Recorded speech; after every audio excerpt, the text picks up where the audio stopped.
K-pop Demon Hunters filmmakers discuss the possibility of sequels and how a brutal casting process produced a smash hit. The casting process for the cartoon hit was brutal, but it was ultimately well worth the effort, according to Michelle Wong, producer of K-pop Demon Hunters. She remembered, "We had 3 casting directors and did a search around the world." On Friday during a unique behind-the-scenes look at the movie at the Infinity Festival in Los Angeles. "The difficult part of our film was that, of course, we wanted all of our actors to be Korean. Our goals were for them to sing and be bilingual.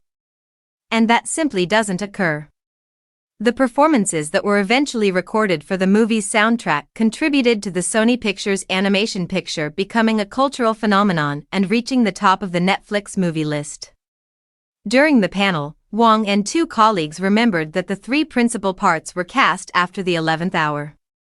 The last voiceover was completed early this year in preparation for the movie's June release. "Oh, I can sing," people admit. "However, when you listen to our music, it's not that high," Wong said. "Our songs are a blend of pop and musical theater." She also said that the cast members must be able to sing in emotional ways. Wong said that the companies, including Sony and Netflix, were also putting pressure on the filmmakers, thinking that we needed name talent. "However, we have renowned talent. Zoe is sung by Ray Ami, Rumi is sung by E.G., and Mira is sung by Audrey Nuna. The character's spoken dialogue is voiced by Mei Hong, Arden Cho, and Ji Young-yu." The cast also featured on Hyo Se-up and Lee Byung-hun, who combined brought decades of expertise and following to the production, even though the main vocalists were less well-known worldwide prior to the film's popularity. The 3 performers recorded their roles separately throughout production, according to Wong. "They performed together for the first time on Fallon," Wong said, referring to the trio's performance of their breakthrough single, Golden, on Late Night earlier this week. The previous weekend, they also crashed Saturday Night Live. Joshua Beveridge, K-pop's animation director and head of character animation at Sony Pictures Imageworks, spoke about the moment during production when we thought, "Oh, we're on to something." Members of the audio team began remarking, "Rumi is such a Rumi," after the main talent's recording sessions. He said, "Mira is such a Mira." And that's what the animation team would be saying. "No one stood out as a favorite, they're all amazing."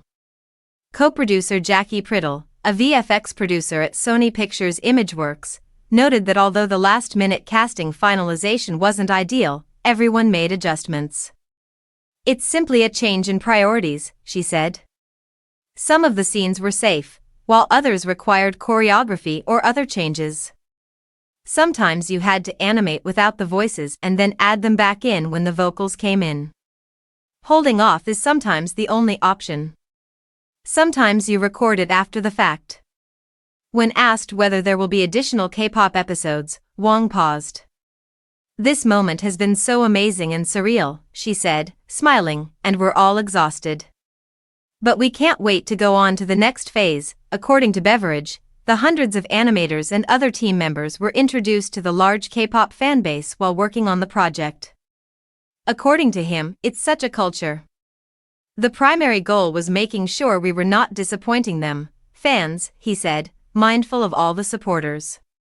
"Compared to our expectations, this viewership is substantially larger. The brief was to make a K-pop film, but we weren't content to just create a 3D K-pop movie," Priddle first said. "We want to engage in an intriguing and thrilling activity." Consequently, the notion of music, the film's many song and dance sequences were made possible by technology, which allowed for some daring decisions.